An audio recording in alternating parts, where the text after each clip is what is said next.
예, 지난 시간에 이어서 소방전기 일반에 대한 그 문제풀이 계속 하겠습니다. 자, 31번 나가죠.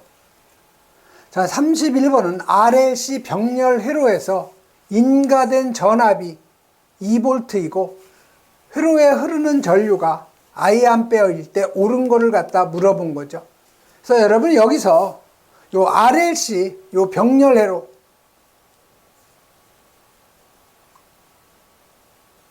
여기에서 그 유도성 부하라는 것은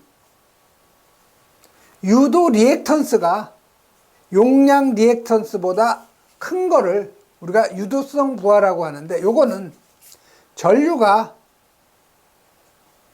전압보다 위상이 뒤진 현상을 갖다가 우리가 유도성 그 부하라고 하고요. 그 다음에 그 용량성 부하라고 하는 것은 유도 리액턴스가 용량 리액턴스보다 작은 거, 다시 말해서 용량 리액턴스가 유도 리액턴스보다 큰 거를 갖다가 의미하는 거죠. 그래서 용량성 부하일 경우에는 요 전류가 전압보다 위상이 요건 앞선 거죠.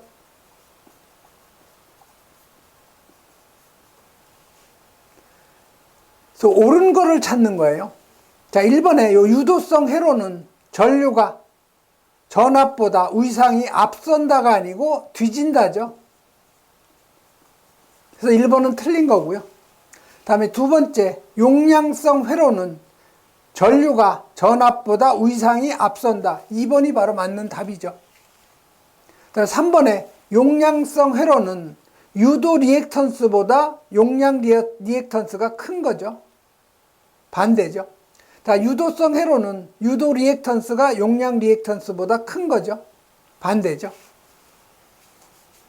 다음 32번 가죠.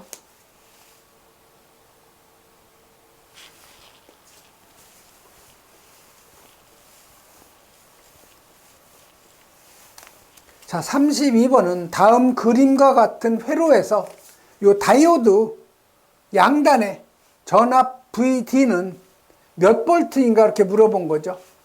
자, 보시면 이쪽 극성이 마이너스죠. 근데 다이오드 극성은 이쪽이 플러스죠. 이쪽이 마이너스죠. 근데 지금 역전압을 갖다 가한 거죠. 마이너스 부하를 갖다가 가했기 때문에, 역전압을 가했기 때문에 이 저항이 무한대가 되기 때문에 이 전압값은 거의 24V에 가까워지는 거죠. 그래서 이 다이오드에다가 역방향 전압, 여기가 지금 플러스인데 마이너스 전압을 갖다 가하면 이 저항값이 무한대가 되기 때문에 그대로 24V에 가까워지는 거죠. 그래서 맞는 답, 요 4번이 된다는 거. 다음 33번 가죠. 자, 온도나 또는 유량, 압력 등의 요 공업 프로세스의 상태를 갖다가 제어량으로 하는 거. 여기 답이 나와 있어요. 프로세스라고. 그대로 프로세스 제어를 갖다가 의미하는 거죠. 그래서 요 제어량에 의한 그 자동 제어의 분류를 보면은요, 요 프로세스 제어라는 것은 생산 공정 중에서 외란의 억제를 목적으로 한 제어인데, 제어 요소가 온도, 유량, 압력, 애구이, 농도라든가 밀도죠. 그 다음에 요 서버 기구는 기계적 변위를 갖다가 제어량으로 추정을 하는 건데, 제어 요소가 위치, 방위, 자세, 그 다음에 기계적 변위, 그 다음에 요 자동 조정, 요거는 전압, 전류, 주파수, 회전 속도, 힘. 그래서 여기서는 그 프로세스 제어, 공정 제어를 갖다가 의미하는 거죠.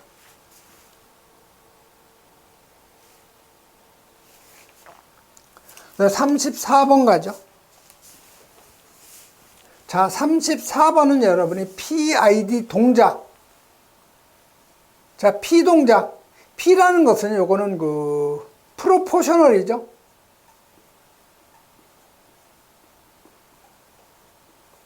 요게 비례예요, 비례. 그 다음에 요 I는 인테그랄이죠. 그래서 이 인테그랄은 적분이죠. 그 다음에 D. 요건 디퍼런셜이죠.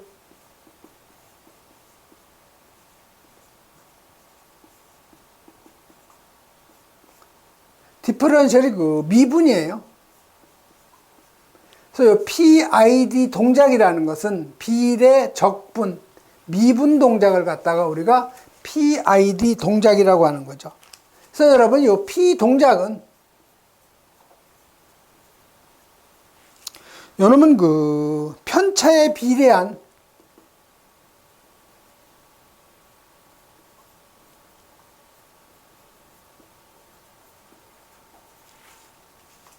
신호를 내는 거죠. 신호를 내는 제어 동작. 그 다음에 요 I 동작. 요 놈은 잔류 편차를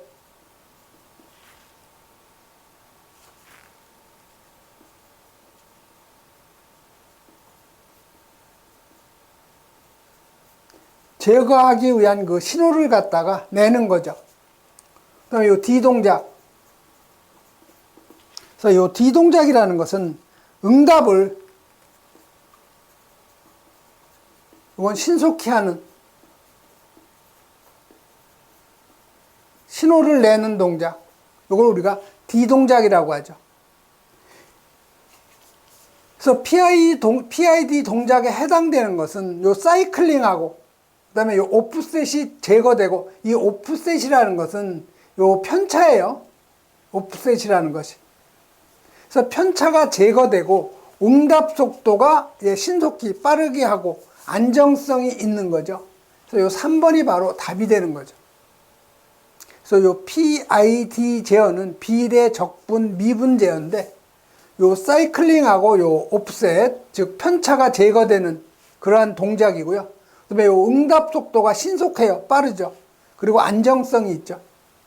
이런 정도 여러분이 정리하면 되죠. 35번 가죠.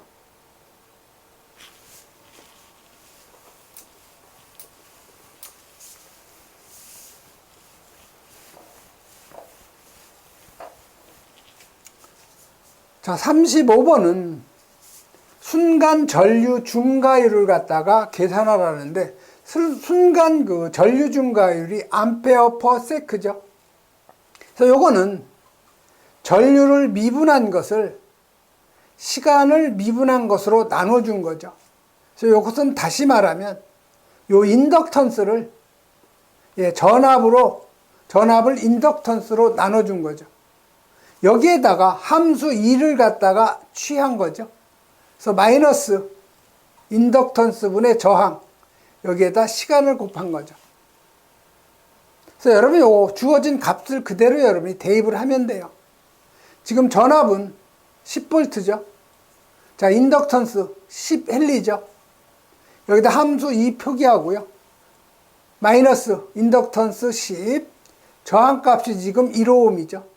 자, 시간은 순간 전류 증가율 세크를 취했으니까 여러분이 1초를 갖다가 대입을 해주면 되겠죠. 1초. 해서 여러분이 요거 계산하면 얼마가 나오냐면 0.9048이 나와요. 이건 여러분이 공학계산기를 이용해야 풀 수가 있는 거예요. 그래서 약 1A 세크가 되는 거죠. 그래서 맞는 답 요 1번이 되는데요. 35번 같은 경우는 이 공식을 여러분이 암기하고 있어야 풀 수 있는 문제예요. 다음 36번 가죠.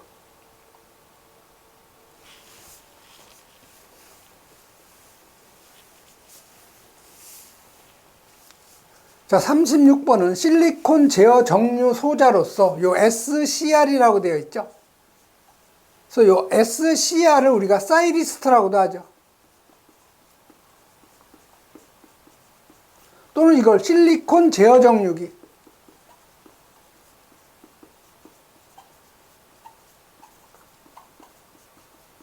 그래서 요건 접합이 4층 구조로 되어 있죠. PN, PN. 그래서 이쪽이 에노드, 양극이죠. 이쪽이 음극이 되죠. 캐소드. 이쪽에 이제 게이트가 들어가는 거죠. 그래서 4층 구조예요. PN에 4층 구조로 되어 있는 거 1번은 맞죠. 소용량 정류기에 적합하다고 그랬는데 여기서 틀린 거죠. 소용량이 아니고 대용량 정류기에 적합한 거죠. 그래서 2번이 바로 틀린 거예요. 특성 곡선에 부저항 부분이 있고요. 조명 제어, 전동기 제어 등의 스위칭 소자로 사용되는 거죠. 그래서 여러분이 그 SCR 사이리스트의 그 단자는 3단자예요.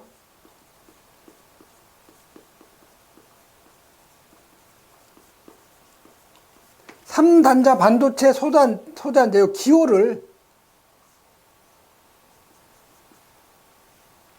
이런 식으로 하는 거죠. 여기가 게이트, 여기가 에노드, 이쪽이 캐소드가 되는 거죠. 에노드는 양극을 의미하는 거고 캐소드는 마이너스 음극을 갖다 의미하는 거죠.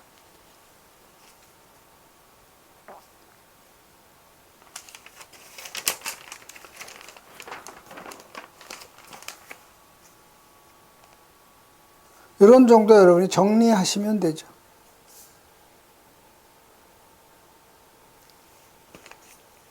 다음 37번 가죠.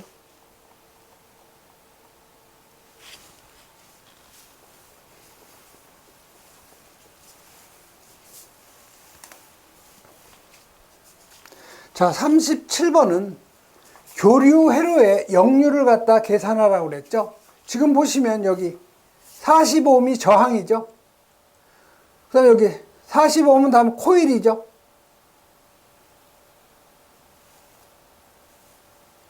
그러니까 유도 리액턴스죠.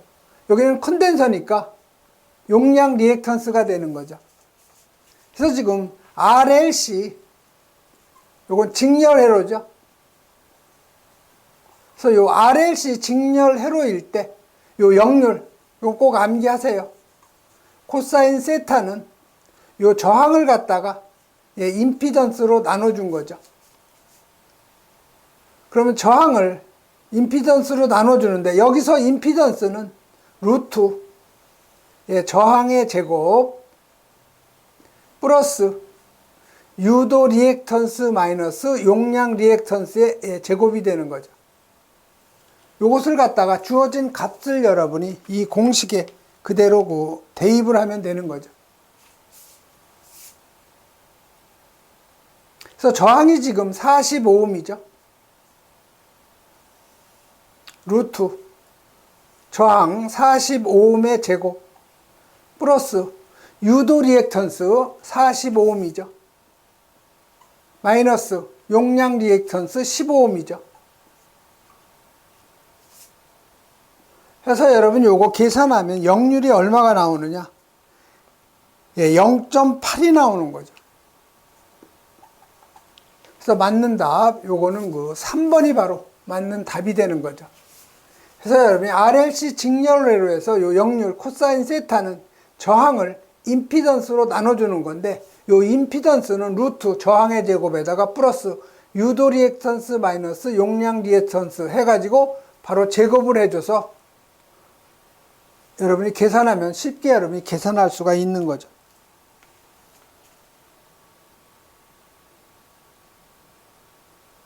다음은 38번 가죠.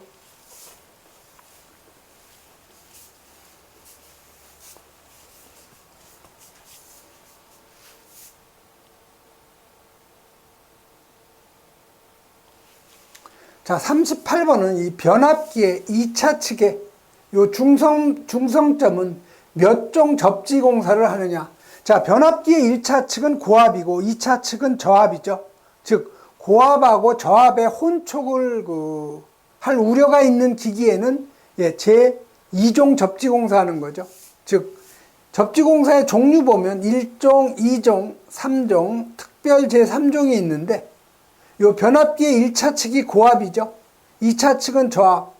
혼촉의 우려가 있으니까 여기에는 2종 접지 공사하는 거죠. 그래서 2번이 바로 맞는 답이 되고요. 요 3종 접지 공사는 가장 많이 하는데 400V 미만의 저압용. 특별 제3종은 400V 이상의 저압용. 여러분이 구분해서 암기를 하셔야 되고요. 39번 가죠. 자, 39번은 다음 그림과 같은 교류 브릿지 회로가 평형 상태에 있으려면 요 코일의 인덕턴스 L은 어떻게 되느냐 물어본 거죠. 자, 교류 브릿지 회로에서 평형이 되려면 마주보는 변의 임피던스는 같아야 되죠. 그래서 예를 들면 요 R1을 임피던스 Z1으로 하고요. 반대편을 임피던스 Z2, 그 다음에 요 코일을 임피던스를 Z3, 그 다음에 요 컨덴서의 임피던스를 Z4라고 하면은 이 브릿지로 해서 요 평형 상태가 되려면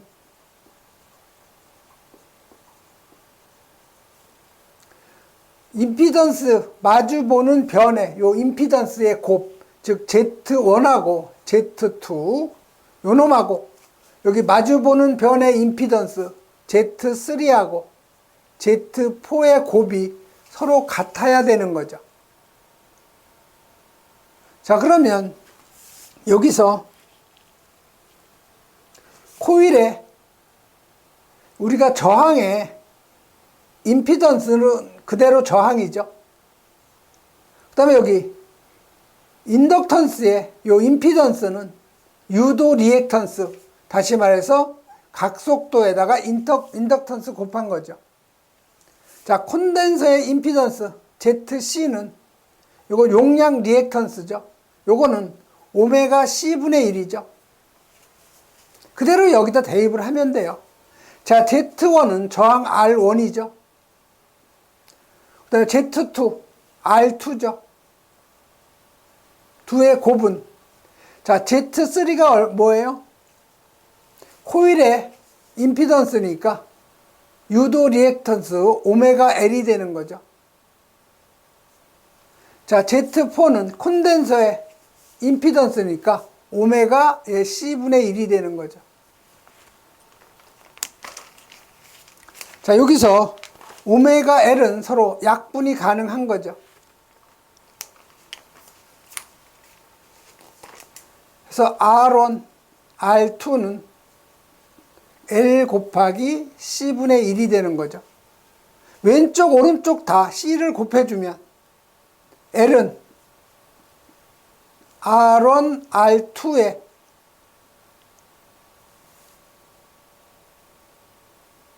C가 되는 거죠. 그래서 맞는 답은요, R1, R2, C. 4번이 바로 맞는 답이 되는 거죠. 그래서 요 교류 브릿지로 해서 평형 상태가 되려는 조건은 마주보는 변의 임피던스는 서로 같아야 된다는 거. 그런 정도 여러분이 정리하시면 되고요. 다음에 40번 가죠. 자, 유도 전동기의 그 종류 중에서 요 단상 유도 전동기가 아닌 거, 다시 말해서 3상을 찾아내라는 거죠. 예, 바로 요 권선형 유도 전동기는 3상 유도 전동기죠. 그래서 4번이 바로 답이죠. 예, 이번 시간에는 여기까지 하겠습니다.